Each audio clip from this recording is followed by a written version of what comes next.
अब तक आपने पढ़ा कि थर्ड राउंड में सभी लोगों को फिजिकली चैलेंज लोगों के लिए कपड़े बनाने होते हैं, जिसमें क्रिस्टल सबसे अच्छे वह कपड़े बनाती है और वही फर्स्ट प्राइज का विनर भी बनती है। और वही अनामिका को पता चल गया है कि उनके ऊपर हमला किसने करवाया था। अब आगे, तुम लोग इतनी यूजलेस हो, तुम लोग अभी तक जिंदा क्यों हो? मायरा ने गुस्से में कहा और थर्ड डिजाइनर को एक तेज थप्पड़ मारा। तभी उसने बाहर से क्रिस्टल की आवाज सुनी।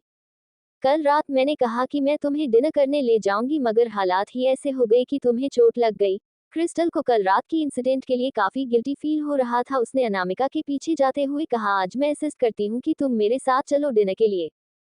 तुमने तो सिर्फ इतनी छोटी सी कंपटीशन में फर्स्ट प्राइज जीता है, इतनी भी क्या बड़ी बात है?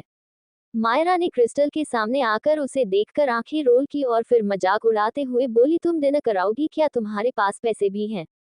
तुम्हें तो देखकर लग रहा है जैसे तुम्हारे पास एक फूटी कौड़ी नहीं होगी। वह अपनी बात खत्म कर पाती उससे पहले ही मायरा के चेहरे पर एक तेज और झनाटेदार थप्पड़ पड़ा, जिसकी वजह से वह जाकर चेयर्स के ऊपर गिरी और वह कुछ रिएक्ट कर पाती उससे पहले ही अनामिका ने उसे एक तेज किक मारी, जिससे वह उनके तेज आवाज के साथ कुर्सियों में उलझकर गिर गई। अनामिका, क्या तुम्हारा दिमाग खराब हो गया है? मायरा ने उम्मीद नहीं की थी कि इस लड़की में इतनी हिम्मत होगी कि लाउच में वह उसे मारे। वह खड़ी हो पाती उससे पहले ही अनामिका ने उसे दोबारा मारा। क्रिस्टल शॉक हो गई, अभी अभी क्या हुआ? क्या अनामिका ने माए को इसलिए मारा क्योंकि मायरा उसकी बेइज्जती कर रही थी? अनामिका कितनी बहादुर है। वह काफी खुश थी। बस बहुत हो गया। मायरा, जिसका चेहरा थप्पड़ों की वजह से और मार खाने की वजह से सूज गया था, वह बोली, मैं अभी पुलिस को फोन करूंगी। फोन करो पुलिस को। भाड़ में जाओ तुम। वह थर्ड और फोर्थ डिजाइनर ने अपने अपने बैजेस पर निकले और मायरा के ऊपर फेंक दिए। तुम्हारा बहुत बर्दाश्त कर लिया मैंने, तीसरी डिजाइनर ने कहा और एक तेज थप्पड़ मायरा कितने चेहरे पर मारा। और वही चौथी डिजाइनर ने भी मायरा को किक करते हुए कहा, मैं जा रही हूँ तुम्हारी घटिया नौकरी छोड़कर। तुम लोगों को मैं छोड़ूंगी नहीं। मायरा गुस्से में थी। वही हर्षित जज टेबल से उठ गया और जब उसने बहुत सारे लोग जो उसे अप्रोच करने की कोशिश कर रहे थे उन्हें हटा दिया तो एक स्टाफ मेंबर से पूछा, अनामिका कहाँ है? वह लॉन्ज में होगी। ये सुनते ही हर्षद लॉन्ज की तरफ बढ़ गया। उसे जाता हुआ देखकर कुछ स्टाफ मेंबर्स आपस में ही घोषित करने लगे, लगता है मिस्टर ओब्रोय को सच में असिस्टेंट नंबर 16 पसंद आ गई है, वह उसकी फिक्र कर रहे हैं। कंपटीशन के बाद वह कहाँ गई यह भी पूछ रहे हैं। क्या तुम लगता है कि उस लड़की की शादी इनसे हो पाएगी? और दूसरी तरफ अनामिका ने मिमायरा को फिर से एक किक मारकर कोने में भेजते हुए कहा, क्या तुमने ही कल रात वह सब किया था? क्रिस्टल जो साइड में खड़ी थी, अनामिका की यह बात सुनते ही सब समझ गई। उसने कहा, क्या ये वही थी जिसने कल रात लोगों को हमें मारने के लिए भेजा था? क्या ये चाहती थी कि हम कंपटीशन में भाग न ले?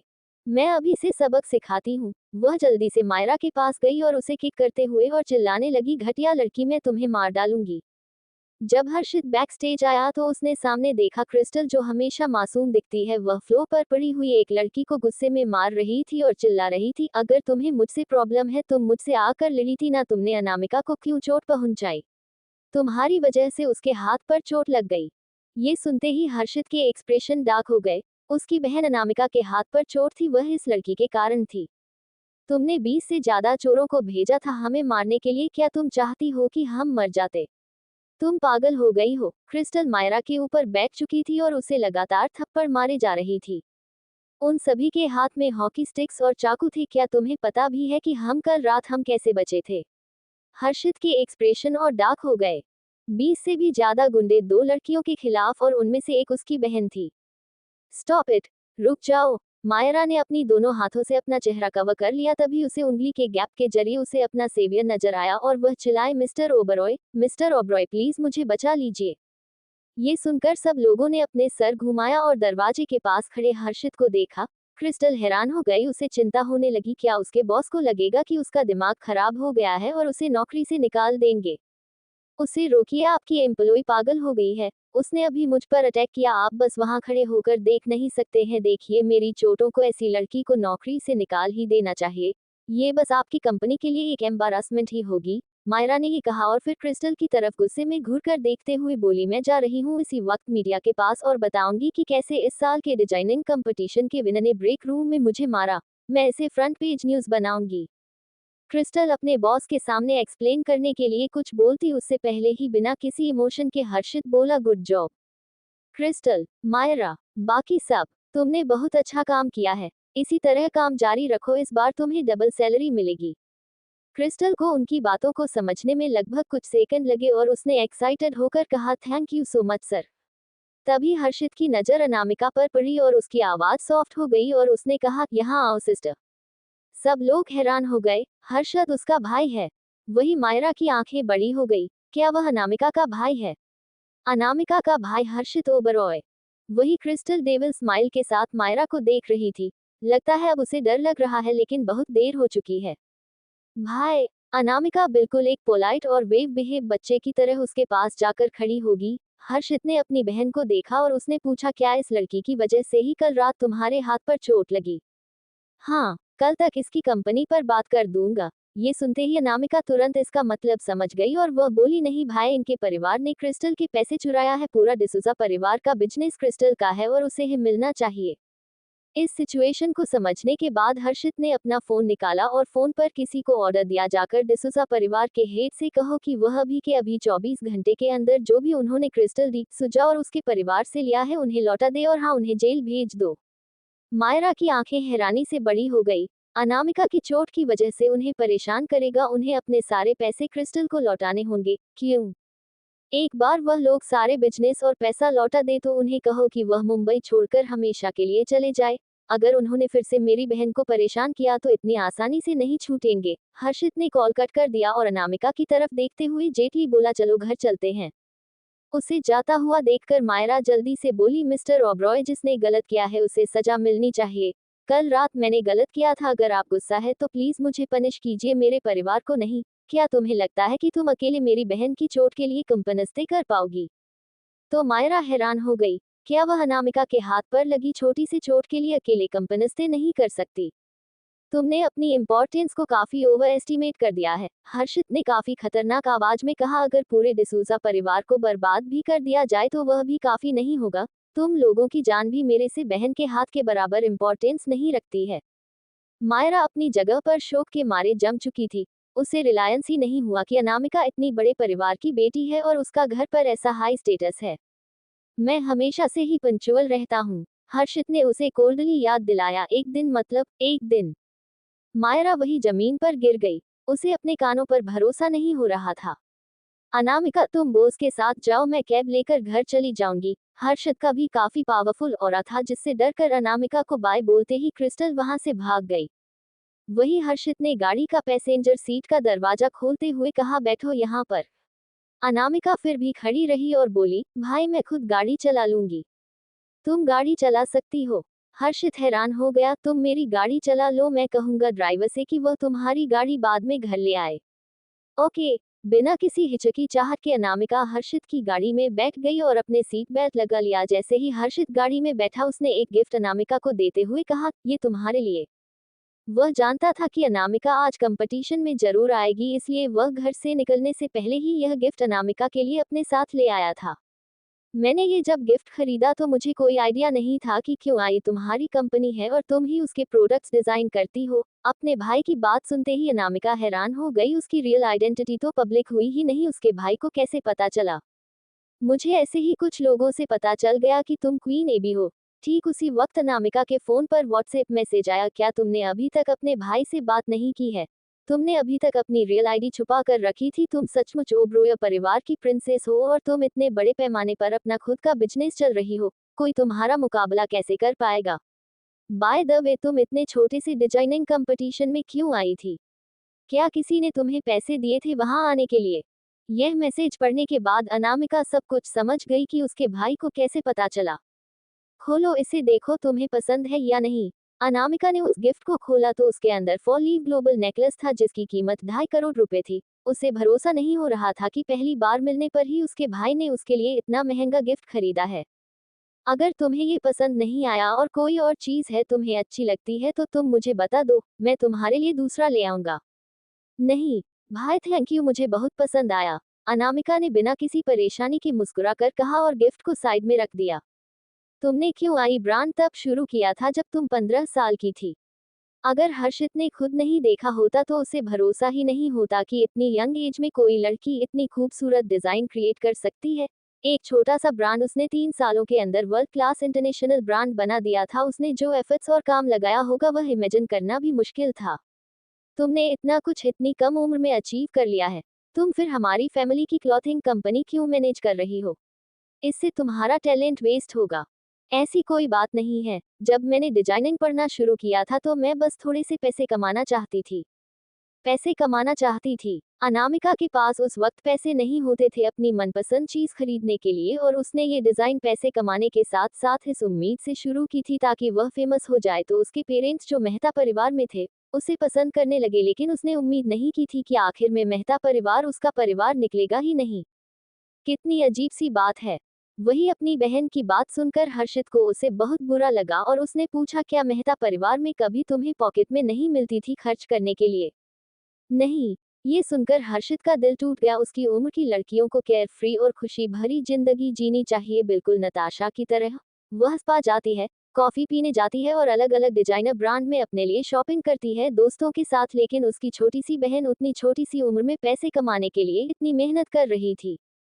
वही ओबरॉय मेंशन में जैसे ही रीना ने देखा कि अनामिका हर्षित की गाड़ी में आई है वह बहुत खुश हो गई। आप आ गई मैडम, डिनर ऑलमोस्ट तैयार है। हर्षित ने मुस्कुराकर अपनी बहन को देखा। वह खुश था कि फाइनली वह अपनी बहन के साथ खाना खा पाएगा। भाई, जैसे ही नताशा ने सुना कि हर्षित वापस आ गया है वह दौड़ते हुए पहुंची, लेकिन उसने देखा कि हर्षित कितनी प्यार से अनामिका को देख रहा है तो उसकी स्माइल लगभग गायब हो गई थी। लेकिन उसने फिर भी खुद को शांत करके पूछा, दीदी तुम भी आ गई हो? हाँ, अनामिका ने बिना किसी एक्सप्रेशन के जवाब दिया, मैं जा रही हूँ ऊपर चेंज करने।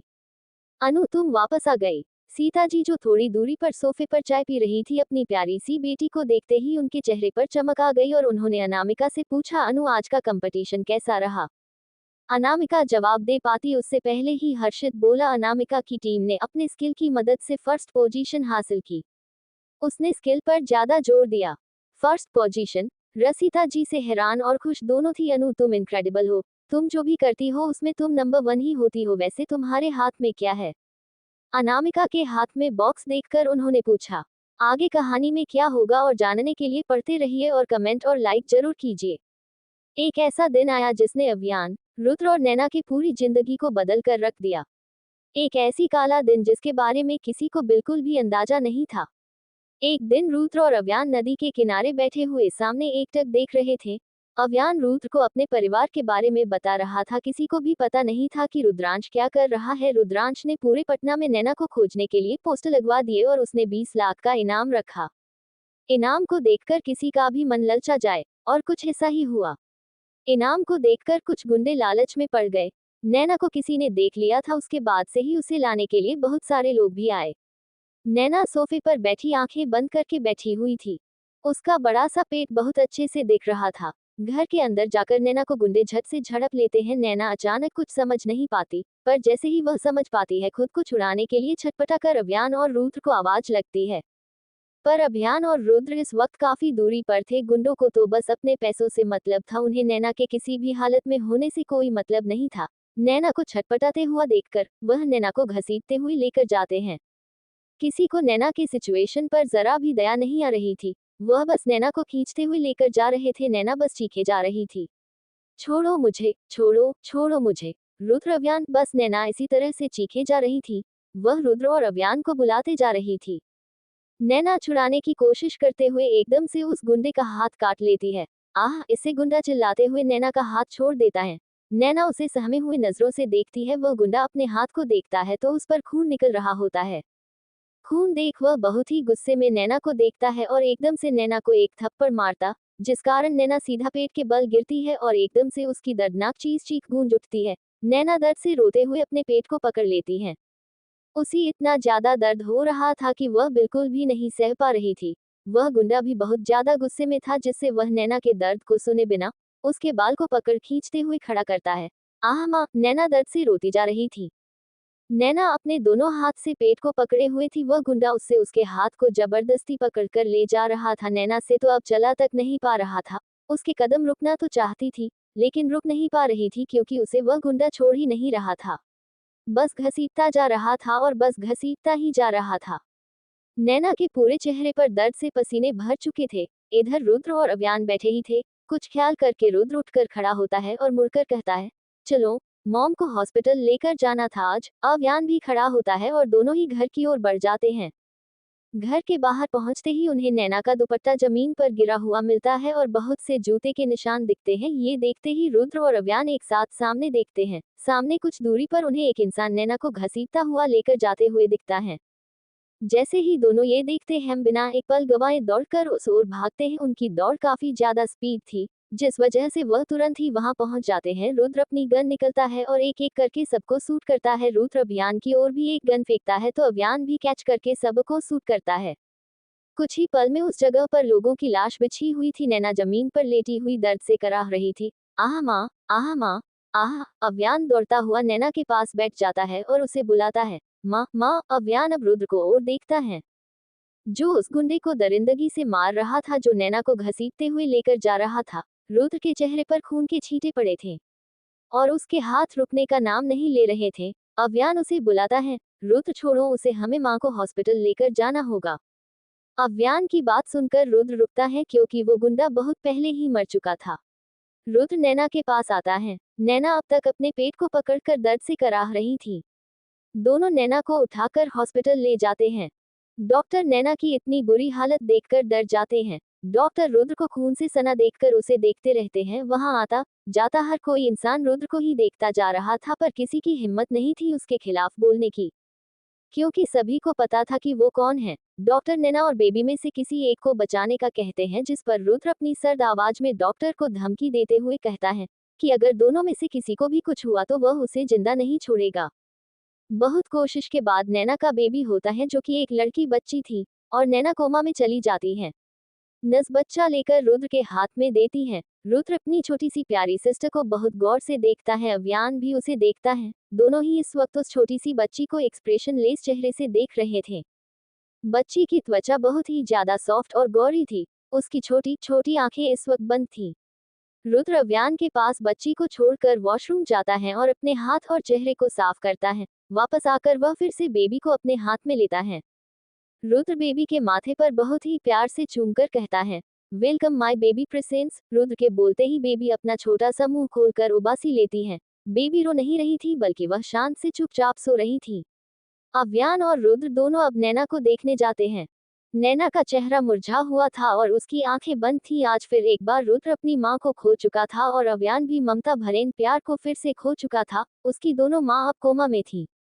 इसी वक्त से अव्यान और रुद्र का बस एक ही मकसद रह गया, रुद्रांश को नैना के हाथों मरवाना। रुद्र को अब सब कुछ पता चल चुका था कि रुद्रांश की वजह से ही वो गुंडे नैना को पकड़ने आए थे। अगर रुद्रांश वो स्कीम न रखता है तो कोई लालच में आकर नैना को इस तरह से लेकर नहीं जाता। Flashback and. नैना अपने बीते दिन को याद करते हुए अपने पेट पर हाथ रखती है। अपने पेट को देखकर एकदम से उसके नैना के चेहरे पर दर्द उभर जाता है। दूसरी बार जब नैना प्रेग्नेंट हुई थी तब वह होश में आई थी तो इसी तरह उसकी कोख खाली थी, और आज भी उसकी कोख खाली थी। नैना रुद्र और अव्यान को देखते हुए उम्मीद से पूछती है, मैं मेरा बच्चा। अव्यान और रुद्र नैना को देखते हैं। अव्यान बहुत खामोशी से नैना के पास बैठता है और नैना के चेहरे को थामकर कहता है, हम हैं ना माँ। ये सुनते ही नैना की सारी उम्मीद टूट जाती है। उसके आंखों से आंसू बह जाते हैं। वह सिसकते हुए कहती है, मम्मत, मतलब मैंने फिर से अपने बच्चे को खो दिया। बोलते ही वह रोने लगती है। अब रुद्र नैना के पास बैठता है और उसके हाथ को थामकर कहता है, हम तो है ना मॉम, हम भी तो आपके बच्चे हैं। नैना सिसकते हुए कहती है, मैं उसके साथ जीना चाहती थी, अपने हाथों से नहलाना चाहती थी, उसे छोटे छोटे पैरों से चलते हुए देखना चाहती थी, इतना कुछ सोची थी मैंने उसके लिए। बोलते ही नैना के आंसू बहते जा रहे थे। रुद्र नैना के आंसुओं को पोंछते हुए कहता है, इट्स ओके मॉम, आपको बच्चे ही चाहिए ना, तो मैं हूं ना। आप अपने बच्चे को न सही मेरे बच्चे के साथ जैसा जीना चाहते हैं वैसे जिए। नैना रुद्र के चेहरे को देखती है, जो बहुत सीरियस था। नैना कंफ्यूज सी उसे देखकर पूछती है, तुमने शादी कर ली? रुद्र नैना के हाथ को चूमकर कहता है, आपके आशीर्वाद के बिना मैं कैसे शादी कर सकता हूँ? किया नहीं है, पर अब बहुत जल्द करूंगा। नैना रुद्र की बात सुनकर अपना सारा दर्द भूल जाती है। रुद्र अव्यान की ओर इशारा करते हुए कहता है, बट आपके पहले बेटे ने शादी कर ली। बेशर्मों की तरह अव्यान रुद्र को घूरता है तो वही नैना अब हैरानी से अव्यान को देखती है। रुद्र नैना के हाथ को सहलाते हुए कहता है, आपको पता है मॉम, इसने मुझसे शादी करने वाली लड़की से शादी कर ली, वो भी मुझे धमकी देकर। नैना आंखें बड़ी करके अव्यान को देखती है। अव्यान रुद्र के कंधे पर पंच मारकर कहता है, चुप कर मेरी बुराई करना। किसने कहा था कि मुझे गोवा में एक लड़की पसंद आ गई और उसके सिवाय किसी को अपनी जिंदगी में जगह नहीं देगा और आखिर में वो मेरी बहन निकली। उद्धरण चिन्ह अल्पविराम। नैना कभी रुद्र को देखती तो कभी अव्यान को। अव्यान नैना को बुलाते हुए कहता है, आपको पता है माँ, मुझे जब पता चला कि वो मेरी ही बहन है तो मैंने इससे कहा कि वो मेरी बहन है तो तेरी भी बहन हुई। नैना हाँ में सर हिलाती है। रुद्र मुंह बिगाड़े कहता है, शट अप, बहन होगी तुम्हारी। मेरी कुछ दिन में बनने वाली वाइफ है, इसलिए शादी की बात करो, मेरे दोस्त हो ना। रैबिट इतना जल्दी शादी नहीं करेगी, अव्यान एटीट्यूड से जवाब देता है तो रुद्र एकदम से कहता है, तो क्या बुढ़ी होकर शादी करेगी? वह बुढ़ी हुई तो मैं उससे शादी नहीं करने वाला, बता देना उसे। अव्यान रुद्र को बुरी तरह से घूरता है। नैना दोनों की नोक झोंक सुनकर मुस्कुराने लगती है। नैना अब सब कुछ साइड में रखकर फिर से अपने पास बुलाती है, फिर एक बार अव्यान और रुद्र को गले लगा लेती है और कहती है, इसी तरह से हमेशा रहा करो, कभी एक दूसरे से जुदा मत होना। अव्यान और रुद्र शांत सा नैना के पीठ पर हाथ रख लेते हैं। कुछ देर बाद अव्यान और रुद्र कमरे से बाहर निकलते हैं। अव्यान के चेहरे पर परेशानी थी, फिर भी वह थोड़ा शांति से कहता है, माँ को ये कभी पता मत लगने देना कि बेबी जिंदा थी और फिर मर गई, वरना उन्हें और ज्यादा तकलीफ होगी। रुद्र के आंखों के सामने इस वक्त उस नन्ही सी बच्ची दिखती है। वह अव्यान के जवाब दिए बिना उसी में बस खोया रहता है। अव्यान कार में बैठता है और वहां से निकल जाता है। अव्यान के जाते ही रुद्र फिर से नैना के पास चला जाता है। दूसरी तरफ शौर्य और स्पृहा एक रेस्टोरेंट पर बैठे हुए थे। शौर्य एक ओर देख रहा था, उधर देखते हुए उसकी आंखें सर्द से भरी हुई थी। स्पृहा सर झुकाकर खा रही थी, क्योंकि स्पृहा का किसी को देखना शौर्य बर्दाश्त नहीं कर पाता था और न स्पृहा को कोई देखे ये बर्दाश्त कर पाता था। शौर्य की नजरें इस वक्त एक कपल पर थी जो अपने बच्चे को आइसक्रीम खिला रहे थे। शौर्य की गुस्से से नसें बाहर आ रही थी, वह कुछ सोच रहा था। स्पृहा पानी उठाने के लिए हाथ बढ़ाती है, तभी उसकी नजर शौर्य के हाथ में चली जाती है। शौर्य की नसें उभरते देखकर स्पृहा सहम जाती है, क्योंकि उसे लगता है कि शायद उसी ने कोई गलती कर दी जिस वजह से शौर्य गुस्से में है। स्पृहा सर झुकाए ही धीरे से कहती है, चलो यहाँ से, मुझे यहाँ अच्छी नहीं लग रही है। आवाज से शौर्य का ध्यान स्पृहा पर चला जाता है। शौर्य जैसे ही स्पृहा को देखता है, उसका जो सर्द भरा चेहरा था वह कहीं गायब सा हो जाता है। शौर्य के होंठों पर सुकून भरी मुस्कुराहट थी। शौर्य स्पृहा के झुके चेहरे को देखते हुए कहता है, कुछ कहा तुमने बीवी? स्पृहा हिचकिचाहट से कहती है, हाँ, वो मुझे यहाँ से जाना है, मुझे अच्छा नहीं लग रहा है। जैसे ही स्पृहा ये कहती है, शौर्य बहुत ज्यादा परेशान हो जाता है। वह झट से खड़ा होकर वहाँ के स्टाफ को बहुत जोर से चिल्लाकर बुलाता है। सब जल्दी से शौर्य के सामने खड़े हो जाते हैं। शौर्य हाइपर होकर चिल्लाता है, स्पृहा के अच्छा न लगने का इल्जाम वहाँ रेस्टोरेंट को झेलना पड़ता है, जबकि स्पृहा में तो कैजुअली कहा था। स्पृहा तुरंत ही उठकर शौर्य की बाजू पकड़कर खड़ी होकर कहती है, इनकी कोई गलती नहीं है, मुझे बस बाहर जाना है। शौर्य स्पृहा को झुककर देखता है। अब तक जो वह गुस्से से डांट रहा था स्पृहा का अपने करीब आने से, शौर्य मुस्कुराते हुए कहता है, पहले बताना चाहिए था न बीवी, बेकार में मैंने इन सबको डांट दिया। चलो, बोलते ही शौर्य स्पृहा का हाथ थामकर ले जाने लगता है। वहीं रेस्टोरेंट में उपस्थित सभी लोग शौर्य को किसी पागल की तरह देख रहे थे। I hope you all like my story. Note, so guys, आज फ्लैशबैक के साथ मियर 100 चैप्टर्स कंप्लीट हो गए।